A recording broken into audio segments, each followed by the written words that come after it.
Tóquio, Japão, março de 1971. O apito do trem rasga o ar frio da madrugada. A plataforma da estação Shinjuku ferve de gente. Homens de terno apertado, mulheres com guarda-chuva dobrado no braço, estudantes carregando mochilas pesadas demais para os ombros. O cheiro de aço quente e chuva recente mistura o ar. As luzes do vagão piscam uma vez antes de estabilizarem um amarelo pálido que faz todo mundo parecer um pouco mais cansado do que realmente está. Bruce Lee embarca no último vagão pela porta da direita. Ele usa calça preta simples, uma jaqueta leve e tênis, sem adornos, sem ostentação. 63 quilos distribuídos em 1,72 m. Uma figura que, numa multidão, você provavelmente passaria os olhos e seguiria em frente sem registrar. Um homem comum viajando num trem comum em uma noite comum. Mas as aparências, como Bruce Lee ia provar mais uma vez naquela noite, são a maior mentira que o mundo conta para si mesmo. Ele encontra um espaço junto à janela do lado direito e se apoia levemente no corrimão metálico, olhando para fora enquanto o trem começa a se mover. Tóquio desfila em luz e sombra do lado de fora.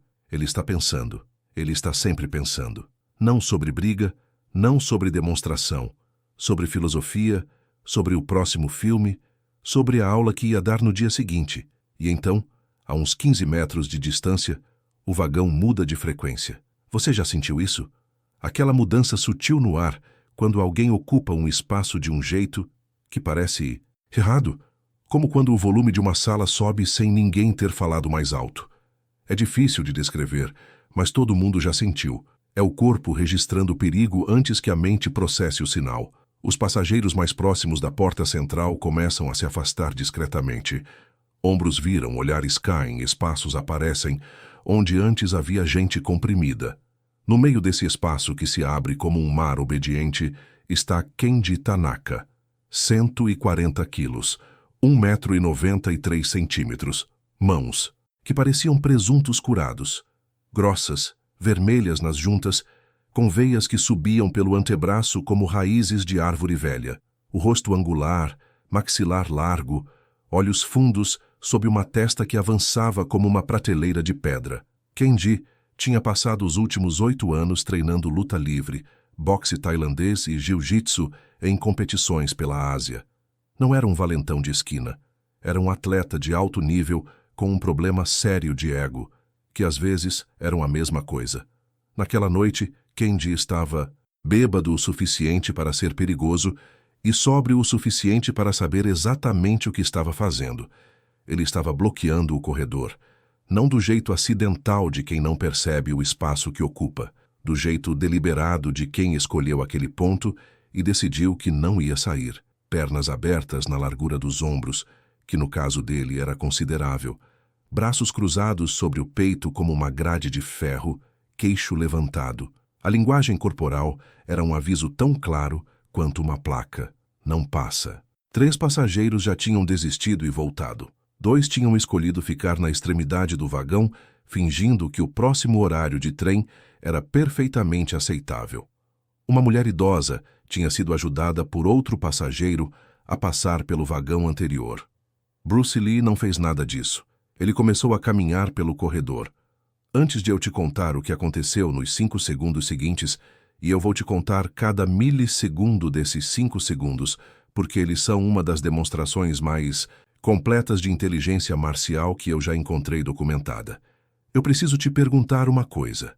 Você já esteve numa situação onde alguém olhou para você e decidiu, sem te conhecer, que você não era a ameaça?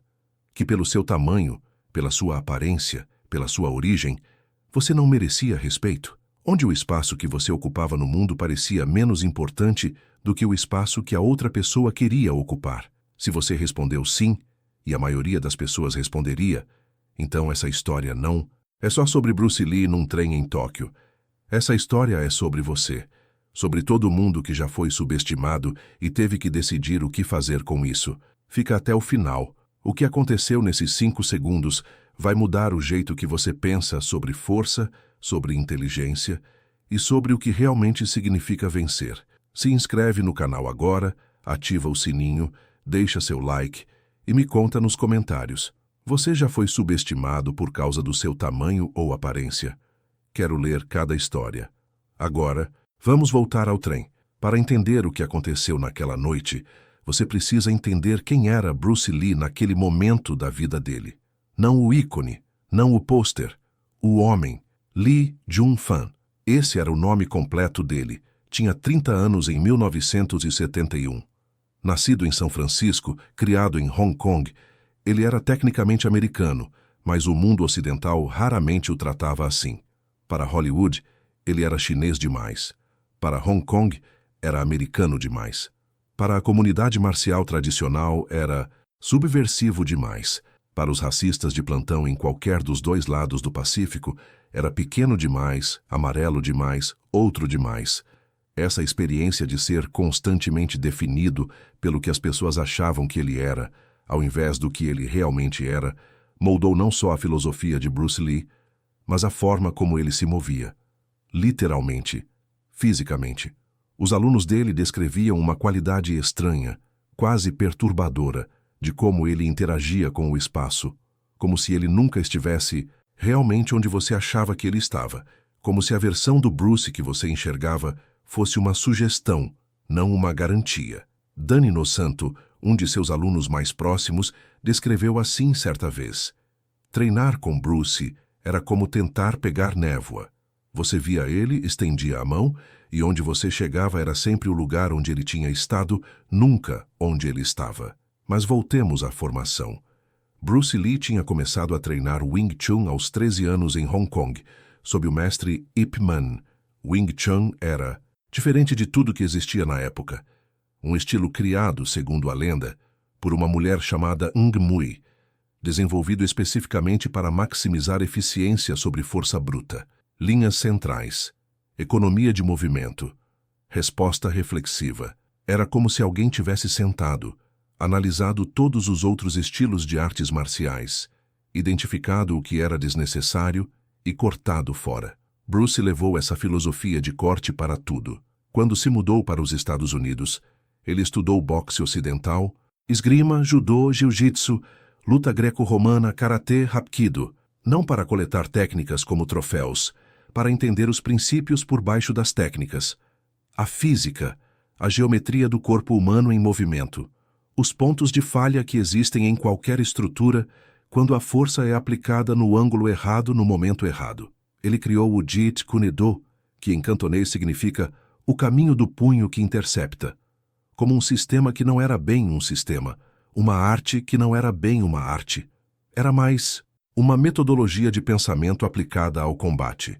E o núcleo desse pensamento, a coisa que Bruce Lee repetia para seus alunos em formas diferentes, mas sempre com a mesma essência, era esta: o lutador maior, mais forte, mais agressivo, já carrega dentro de si as sementes da própria derrota. Seu tamanho cria momentum que não pode ser completamente controlado. Sua força cria expectativa de resistência que não encontra nada. Sua agressividade cria comprometimento de posição que não pode ser desfeito. Você não vence apesar de ser menor. Você vence porque é menor, se souber usar isso. Era exatamente essa equação que estava prestes a ser testada num trem em Tóquio. Kenji Tanaka não sabia que era um problema de física ambulante. Os convites para Bruce Lee demonstrar suas habilidades chegavam constantemente nessa época da vida dele. Às vezes, eram pedidos genuínos, atletas curiosos, mestres de outras artes, jornalistas fascinados. Às vezes, eram desafios disfarçados de convites, homens que queriam provar algo, homens com ego ferido por reputação alheia, homens que simplesmente não conseguiam processar que alguém com aquele corpo pudesse fazer o que diziam que Bruce Lee fazia. Kenji Tanaka era a categoria 2. Ele tinha ouvido sobre Bruce Lee. Todo mundo no meio marcial asiático tinha ouvido. As histórias circulavam em dojos e academias da mesma forma que rumores circulam em qualquer comunidade pequena, com cada retelling adicionando uma camada nova, até que era difícil separar o que tinha acontecido de verdade do que alguém queria que tivesse acontecido. O que Kenji tinha concluído dessas histórias? Exagero, mito de proporção asiática, destinado a criar um herói cultural que o Ocidente não poderia reivindicar. Um homenzinho fotogênico com boas conexões em Hollywood e marketing melhor ainda. Kendi pesava 140 quilos de músculo treinado e tinha vencido 32 combates nos últimos 4 anos. Ele sabia o que força real parecia, sabia o peso do impacto, quando um golpe verdadeiro conectava, sabia o som diferente que osso faz de carne, sabia a sensação no ombro quando uma submissão estava a 5 graus do ponto de ruptura. Esses eram fatos concretos. Pounds per square inch. Alavancas funcionando dentro de parâmetros verificáveis. O que Bruce Lee fazia? Acrobacias de filme. Movimentos rápidos embelezados pela câmera lenta. Performances para audiências que não sabiam distinguir velocidade real de edição. Era isso que Kendi pensava. E havia algo, mais que Kendi não teria admitido em voz alta, mas que estava lá debaixo de tudo como raiz podre. O desconforto de ver alguém que parecia fraco ser celebrado como forte. Havia uma inversão de valores que o incomodava em nível quase visceral. O mundo era suposto funcionar de determinada forma. Os grandes protegiam os pequenos, sim, mas também determinavam as regras. O maior ganhava porque deveria ganhar. Havia uma ordem nisso, uma lógica.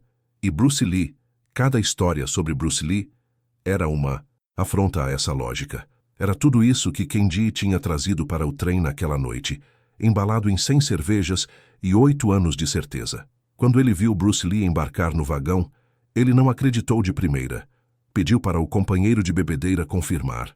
O companheiro, um homem chamado Hiroshi, que tinha mais juízo, mas menos coragem, fez que sim com a cabeça e discretamente começou a procurar os documentos necessários para provar que não tinha nada a ver com o que estava prestes a acontecer. Kendi tomou a última dose que tinha no bolso, jogou a garrafinha de plástico no chão com um estalo, descruzou os braços uma vez para esticar os ombros e voltou a cruzá-los. E esperou. Bruce Lee caminhou pelo corredor sem pressa. Isso é importante notar. A ausência de pressa não era desatenção. Bruce Lee era talvez a pessoa menos desatenta do ambiente naquele momento. Cada detalhe havia sido registrado, processado, classificado.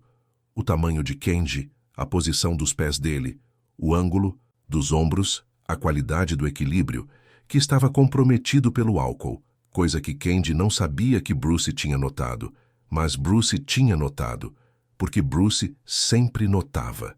Ele havia também notado a posição dos outros passageiros, os 2 corrimãos disponíveis, a largura do corredor, o balanço do trem que nesse momento estava fazendo uma curva leve para a esquerda. Tudo isso em menos de 2 segundos de caminhada. A ausência de pressa era uma escolha, era comunicação. Dizia, eu vi você, eu não tenho medo de você. E eu não estou interessado em drama desnecessário. A 6 metros de Kendi, Bruce diminuiu o passo levemente. A 3 metros, parou. Eles ficaram se olhando pela primeira vez diretamente. Kendi de cima, porque mesmo com a diferença de altura, a posição de quem está em pé no corredor de um trem com as pernas abertas cria uma ilusão de ainda mais altura. Bruce de baixo, mas sem nenhum componente de submissão na postura. Os pés levemente abertos, peso distribuído, cabeça erguida, olhos diretos.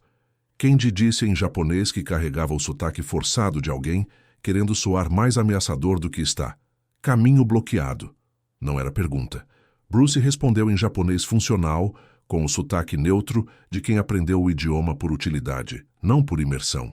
Você pode se mover para o lado?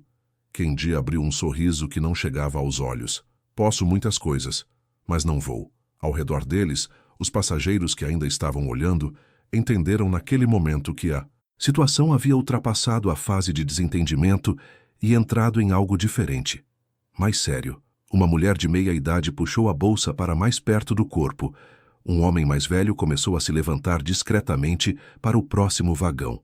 Kendi então adicionou com a autoconfiança de quem acha que está prestes a ser engraçado. Você é aquele que faz os filminhos, não é? O pequenino de Hong Kong. Bruce Lee não piscou. Sou de São Francisco. Tanto faz. Kendi descruzou os braços. As mãos caíram, naturalmente para as laterais. Não num gesto de guarda aberta, mas no relaxamento de quem não acha que vai precisar de guarda. Estou curioso.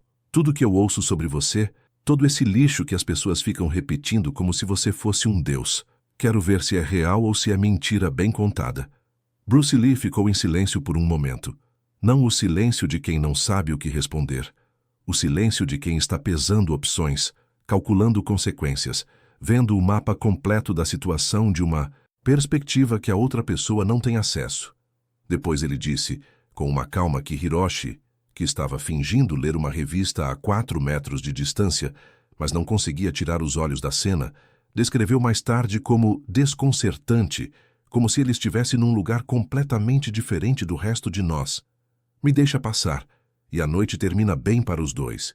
Kenji deu um passo à frente. Um passo. 90 centímetros de corredor, eliminados em 1 segundo.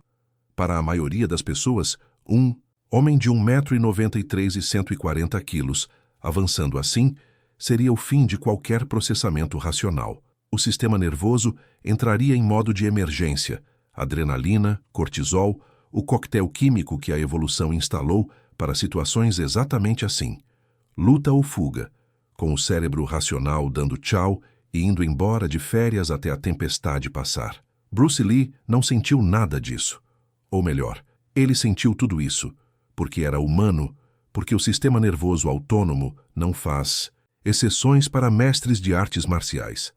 Mas anos de treinamento tinham instalado um segundo sistema, mais rápido que o pânico, que processava a informação antes que o pânico pudesse dominar. O que o segundo sistema registrou, no momento em que Kenji deu aquele passo, foi o seguinte: peso corporal 100% na perna esquerda por causa da curva que o trem ainda estava fazendo.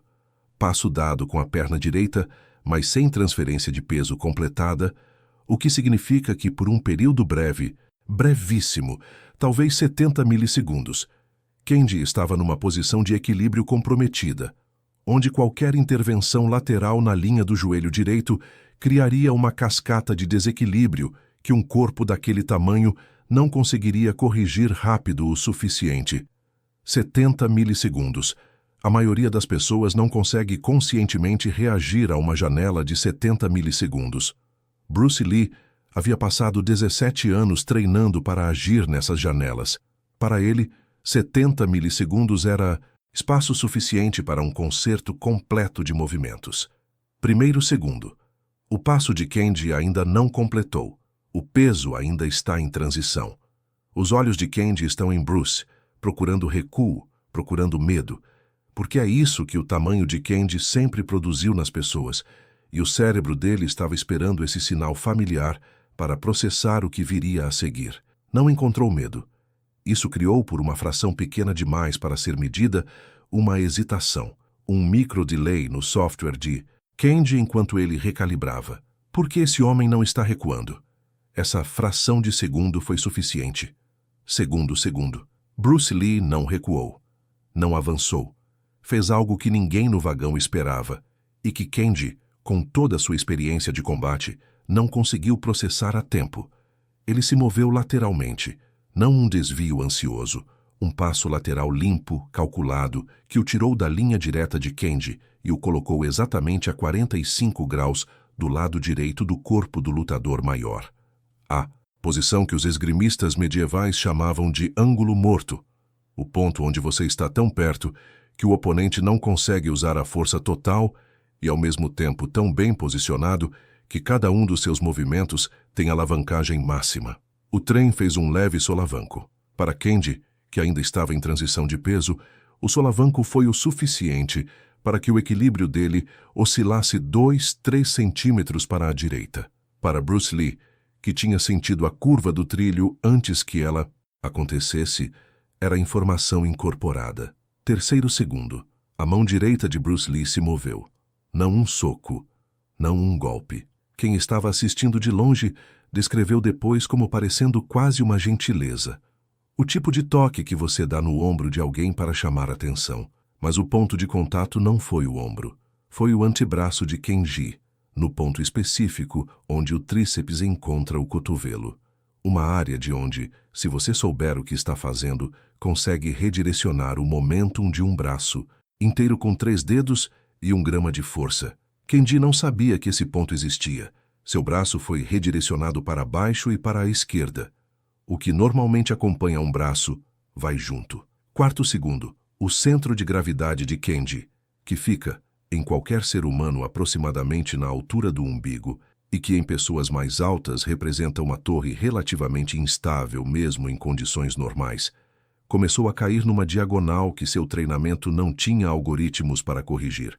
Você pode ter o melhor sistema de combate do mundo e ainda assim não ter protocolo para quando a física decide que chegou a hora. Kenji fez algo que todo grande atleta faz quando o corpo perde o ponto de referência. Ele tentou agarrar o que havia mais perto. O que havia mais perto era o ombro de Bruce Lee. 5º segundo. A mão de Kenji fechou em torno do ombro de Bruce, mas o ombro não estava mais lá. Bruce tinha girado mais 15 graus, num movimento que pareceu ao mesmo tempo natural e impossível, como se o corpo dele fosse articulado de um jeito ligeiramente diferente do dos outros humanos. A mão de Kenji fechou sobre nada. O impulso do fechamento puxou o próprio Kenji para frente e para baixo, numa diagonal que seu corpo de 140 quilos não tinha como interromper. O joelho direito de Kenji tocou o chão do trem. Então, o outro joelho. Suas 2 mãos foram para o chão por instinto, para evitar que o rosto fosse junto. E Bruce Lee estava parado 30 centímetros à frente, levemente de lado. Completamente calmo, sem uma gota a mais de suor do que tinha antes. O vagão estava em silêncio. Não o silêncio de choque. O silêncio de quem não sabe ainda o que processar. Hiroshi, que havia largado completamente a pretensão da revista, tinha a boca aberta. A mulher com a bolsa estava com os olhos arregalados. O homem mais velho que tinha tentado ir embora estava parado na porta do vagão seguinte, olhando para trás. Kenji ficou de joelhos por talvez 3 segundos. Uma eternidade quando os joelhos de um homem de 140 quilos estão no chão de um trem público. Depois, lentamente, com o cuidado de quem está verificando se todos os sistemas ainda estão funcionando, ele começou a se levantar. Bruce Lee não se moveu, não ofereceu a mão, não fez gesto de vitória. Ficou onde estava, naquele ângulo levemente lateral, e esperou. Kenji ficou de pé, olhou para Bruce Lee, olhou para suas próprias mãos, como se esperasse encontrar nelas uma explicação. Não encontrou. O que Kenji Tanaka sentiu naquele momento, ele descreveu muitos anos depois numa entrevista para uma publicação de artes marciais japonesa, com o tipo de honestidade que só chega depois que o ego termina de doer. Não foi humilhação o que eu senti primeiro. Foi confusão. Genuína, total confusão. Eu sou treinado. Eu sou forte. Eu sei o que sinto quando alguém me toca, quando alguém aplica força no meu corpo. Nada disso aconteceu. Não senti força. Não senti velocidade. Senti o chão, embaixo dos joelhos, e não conseguia entender como tinha chegado lá. Era como se a gravidade tivesse mudado de ideia sobre mim por 5 segundos. Ele continuou. Aí veio a humilhação.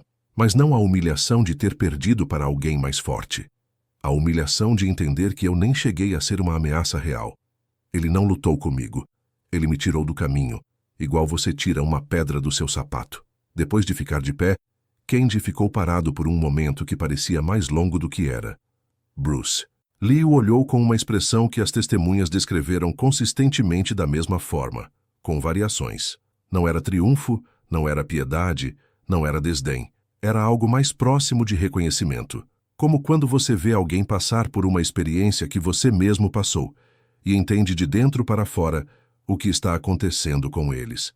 Então Bruce disse, ainda em japonês, com a mesma calma com que tinha pedido passagem 3 minutos antes.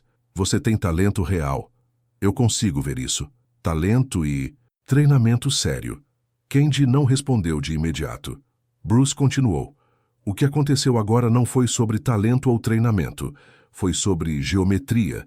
Você estava num ângulo ruim, num momento ruim, num espaço pequeno que não favorece o seu estilo.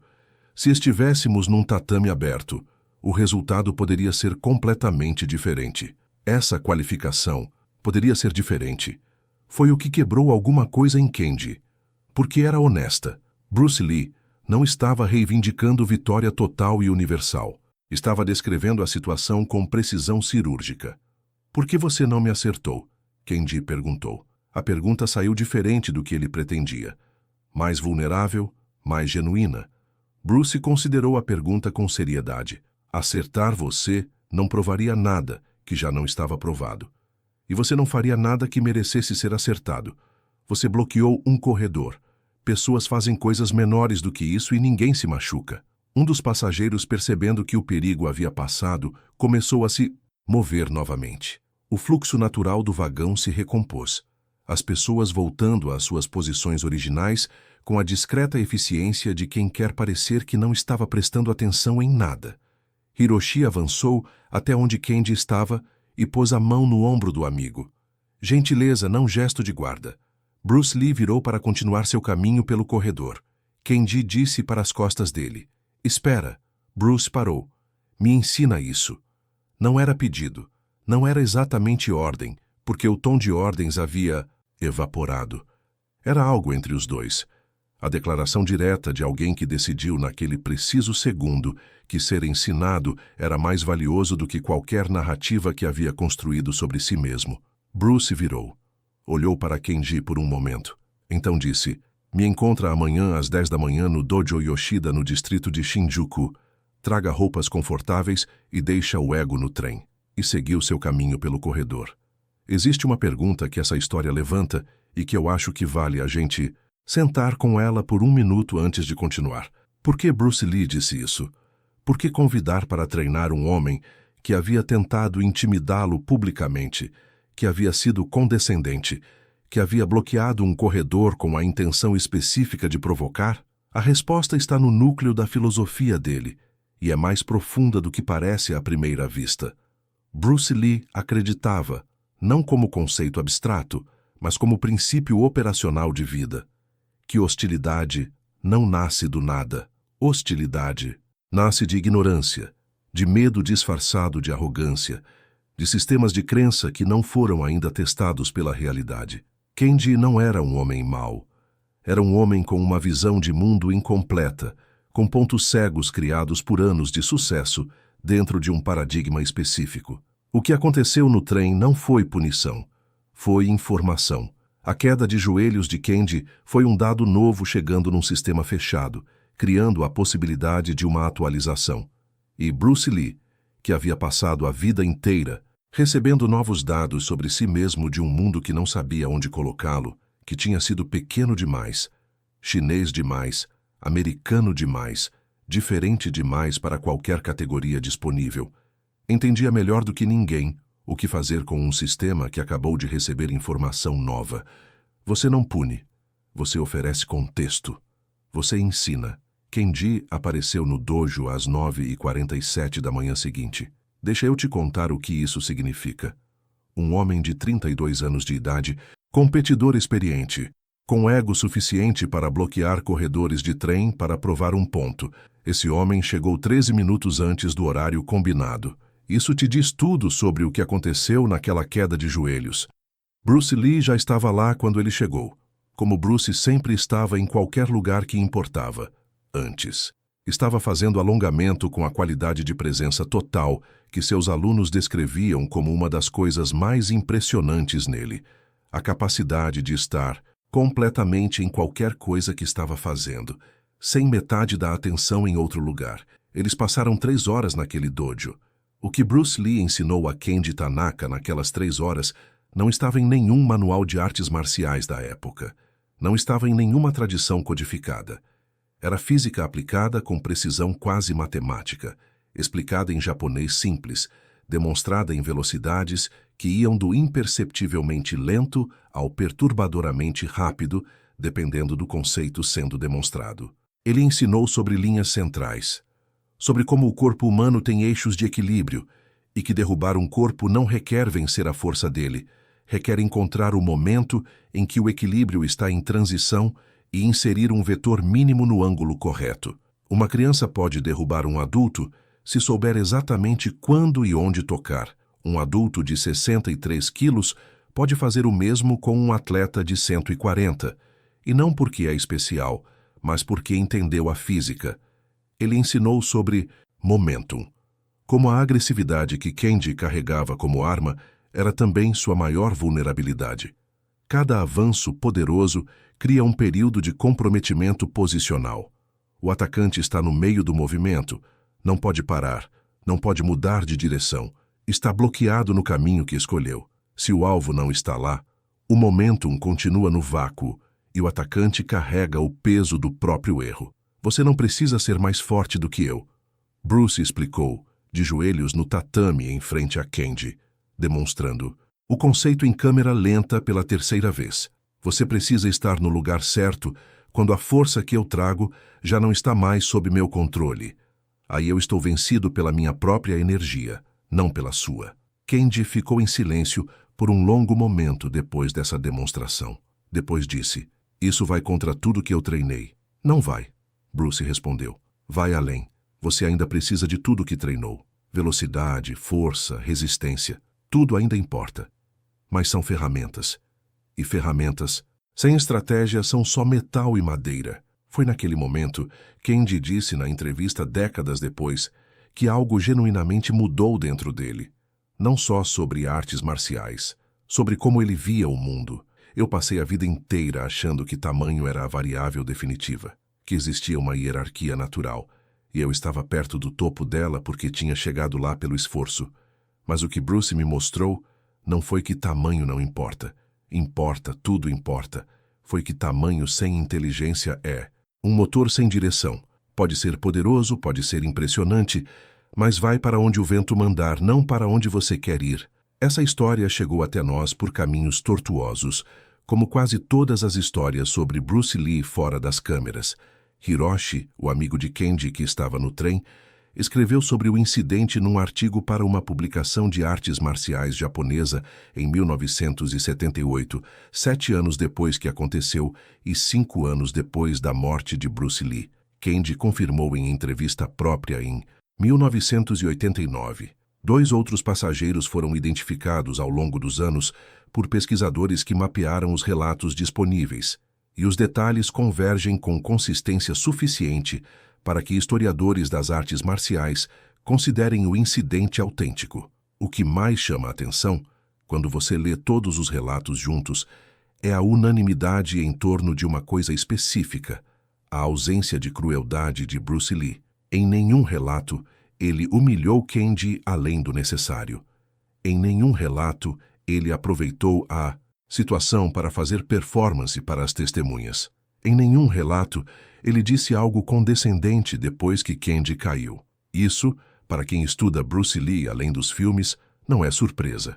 Linda Lee, sua esposa, descreveu assim o marido. Ele não precisava de plateia para o ego. Ele não estava fazendo demonstrações para ser admirado. Quando ele demonstrava algo, era para comunicar um princípio, para transmitir algo real. A diferença parece sutil, mas na prática é enorme. Uma pessoa que age para ser admirada vai usar força além do necessário, vai prolongar a vitória, vai querer que todo mundo veja. Bruce nunca fez isso. O que ele fez no trem foi exatamente o mínimo necessário para resolver uma situação sem ninguém se machucar. 5 segundos. 63 quilos versus 140. Sem um soco, sem um chute, sem nenhum movimento que um juiz de qualquer tribunal do mundo classificaria como violência. Apenas física aplicada com precisão absoluta. E depois, um convite. Existe uma lição aqui que vai além de artes marciais, e eu quero falar sobre ela diretamente. Vivemos num mundo que glorifica a força bruta, não só fisicamente, em todos os sentidos. O mais barulhento, o mais agressivo, o que ocupa mais espaço, o que grita mais alto. Em empresas, em relacionamentos, em política, em cultura, o Kenji do trem está em todo lugar, bloqueando corredores de formas diferentes, usando o tamanho de diferentes formas: social, financeiro, institucional, digital. E a armadilha que essa glorificação cria é a seguinte: ela te faz acreditar que você precisa ser maior para ganhar, que a única resposta para a força é mais força, que se você é menor, se você tem menos recursos, menos poder formal, menos peso no sentido que esse mundo mede peso, Você está automaticamente em desvantagem que não pode ser superada. Bruce Lee passou a vida inteira desmentindo isso. Não de forma fantasiosa, não de forma motivacional vazia, de forma técnica, científica, demonstrável em câmera lenta, explicável em termos de física aplicada. O sistema maior carrega dentro de si a semente da própria derrota. Seu tamanho cria momentum que não pode ser completamente controlado. Você não precisa vencer a força. Você precisa encontrar o momento em que a força está em transição e inserir o vetor correto no ângulo correto. Isso vale num trem em Tóquio. Isso vale numa negociação de negócios. Isso vale num conflito familiar. Isso vale quando você está tentando mudar alguma coisa num sistema que parece muito maior do que você. Músculo sem mente não ganha, não a longo prazo, não nos combates que realmente importam.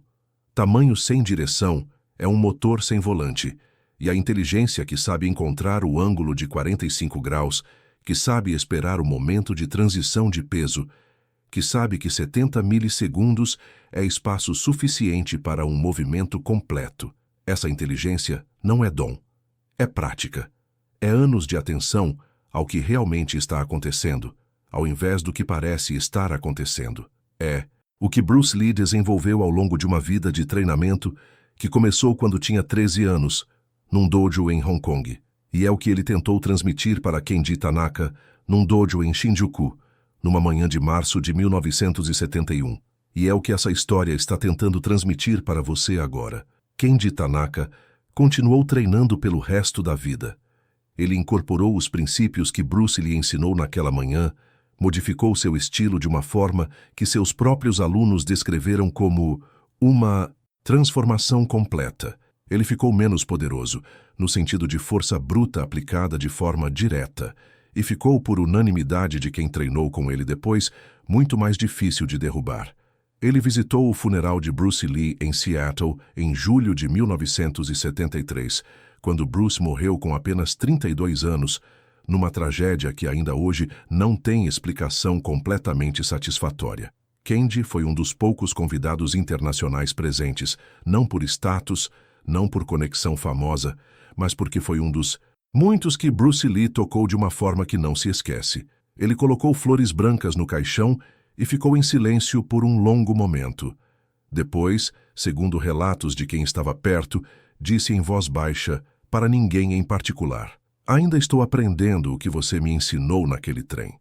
Se você chegou até aqui, obrigado. De verdade. Essa história não é só sobre 5 segundos num trem em Tóquio. É sobre o que você faz quando alguém decide que você é menor do que você é. É sobre a diferença entre força que impressiona e inteligência que resolve. É sobre o que acontece quando dois mundos completamente diferentes se encontram num corredor estreito e um deles decide que ensinar é mais valioso do que vencer. Deixa seu like agora se essa história te tocou de alguma forma. Se inscreve no canal porque toda semana eu trago histórias como essa.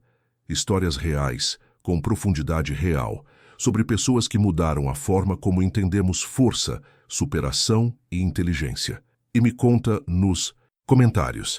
Você já foi subestimado por causa do seu tamanho, aparência, origem ou qualquer outra coisa que alguém usou contra você? E o que você fez com isso? Quero ler cada história.